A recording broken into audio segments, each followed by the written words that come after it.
Chapter 10. The Vortex. Following like thunderclaps upon the businessmen's dinner occurred event after event of terrifying moment. And I, little I, who had lived so placidly all my days in the quiet university town, found myself and my personal affairs drawn into the vortex of the great world affairs. Whether it was my love for Ernest, or the clear sight he had given me of the society in which I lived, that made me a revolutionist, I know not. But a revolutionist I became. And I was plunged into a whirl of happenings that would have been inconceivable 3 short months before. The crisis in my own fortunes came simultaneously with great crises in society. First of all, father was discharged from the university. Oh, he was not technically discharged. His resignation was demanded. That was all. This in itself did not amount to much. Father, in fact, was delighted. He was especially delighted because his discharge had been precipitated by the publication of his book, Economics and Education. It clinched his argument, he contended.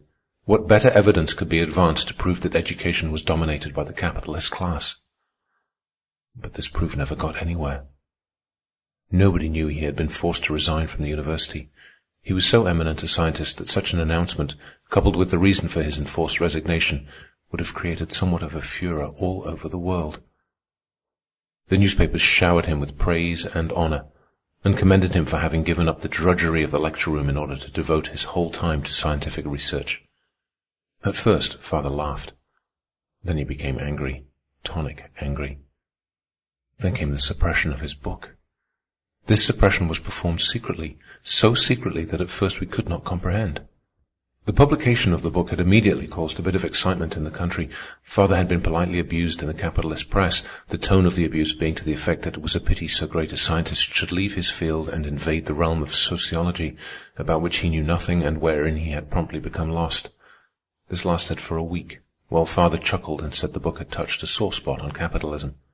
And then, abruptly, the newspapers and the critical magazines ceased saying anything about the book at all.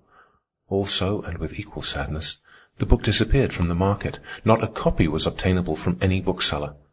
Father wrote to the publishers and was informed that the plates had been accidentally injured.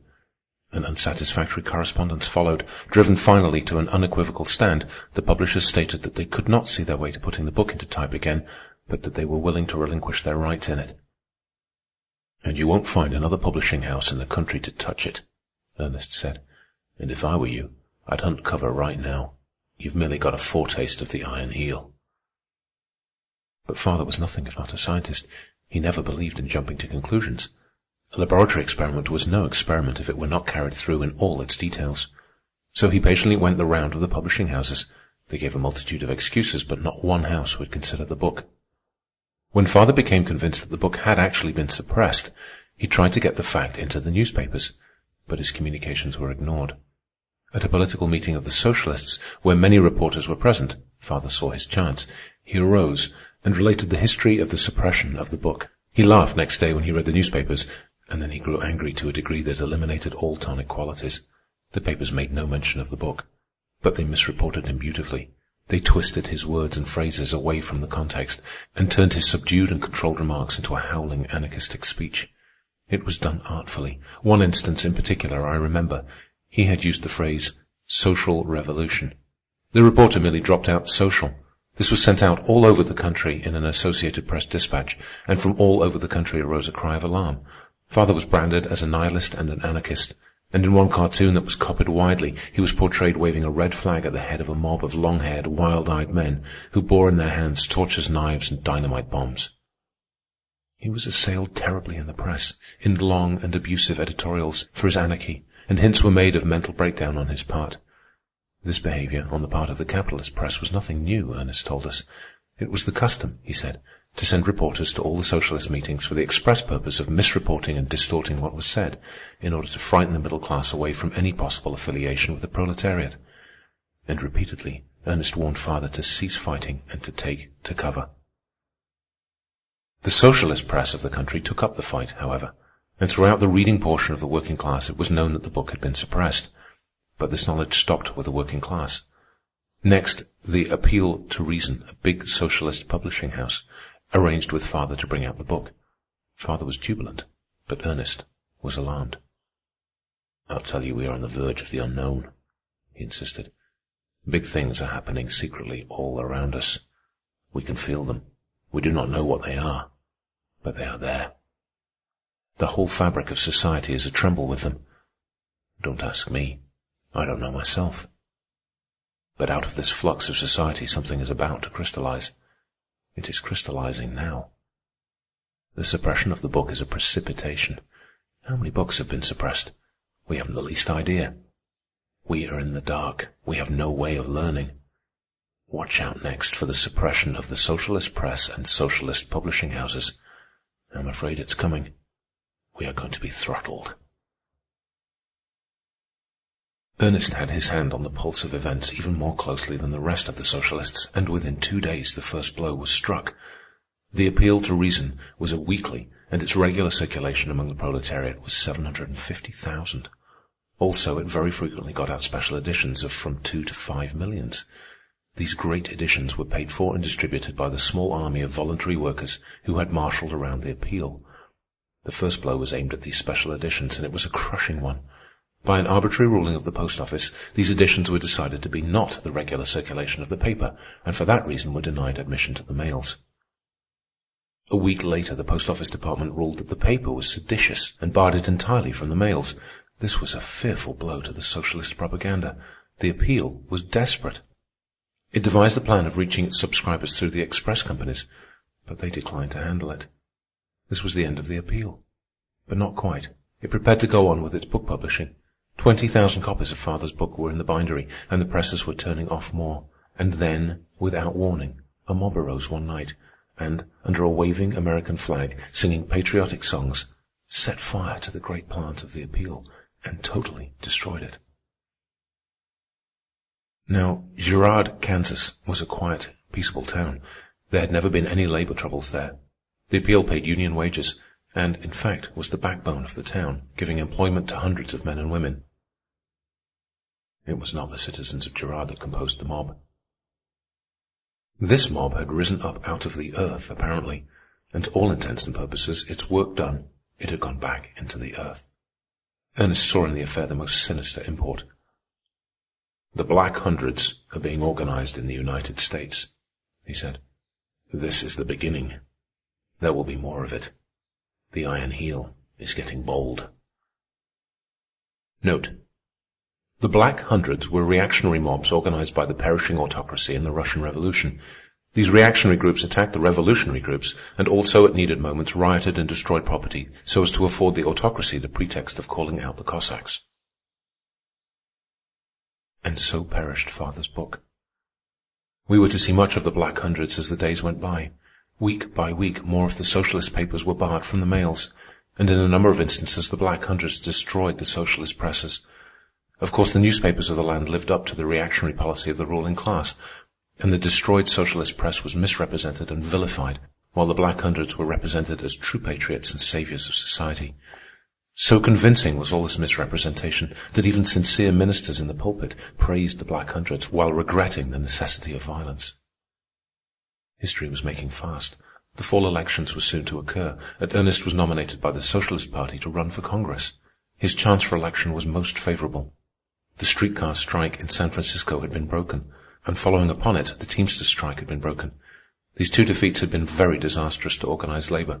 The whole Waterfront Federation, along with its allies in the structural trades, had backed up the Teamsters, and all had smashed down ingloriously. It had been a bloody strike. The police had broken countless heads with their riot clubs, and the death list had been augmented by the turning loose of a machine gun on the strikers from the barns of the Marsden Special Delivery Company. In consequence, the men were sullen and vindictive. They wanted blood and revenge. Beaten on their chosen field, they were ripe to seek revenge by means of political action. They still maintained their labor organization, and this gave them strength in the political struggle that was on. Ernest's chance for election grew stronger and stronger. Day by day, unions and more unions voted their support to the socialists, until even Ernest laughed when the undertaker's assistants and the chicken pickers fell into line. Labor became mulish. While it packed the socialist meetings with mad enthusiasm, it was impervious to the wiles of the old party politicians. The old party orators were usually greeted with empty halls, though occasionally they encountered full halls, where they were so roughly handled that more than once it was necessary to call out the police reserves. History was making fast. The air was vibrant with things happening and impending. The country was on the verge of hard times, caused by a series of prosperous years wherein the difficulty of disposing abroad of the unconsumed surplus had become increasingly difficult. Industries were working short time. Many great factories were standing idle against the time when the surplus should be gone, and wages were being cut right and left. Note: under the capitalist regime, these periods of hard times were as inevitable as they were absurd. Prosperity always brought calamity. This, of course, was due to the excess of unconsumed profits that was piled up. Also, the great machinist strike had been broken. 200,000 machinists, along with their 500,000 allies in the metalworking trades, had been defeated in as bloody a strike as had ever marred the United States. Pitched battles had been fought with the small armies of army strikebreakers, put in the field by the employers' associations. The Black Hundreds, appearing in scores of wide-scattered places, had destroyed property, and in consequence 100,000 regular soldiers of the United States had been called out to put a frightful end to the whole affair. A number of the labor leaders had been executed. Many others had been sentenced to prison, while thousands of the rank and file of the strikers had been herded into bullpens and abominably treated by the soldiers. Note: strikebreakers. These were in purpose and practice and everything except name the private soldiers of the capitalists. They were thoroughly organized and well armed, and they were held in readiness to be hurled in special trains to any part of the country where labor went on strike or was locked out by the employers.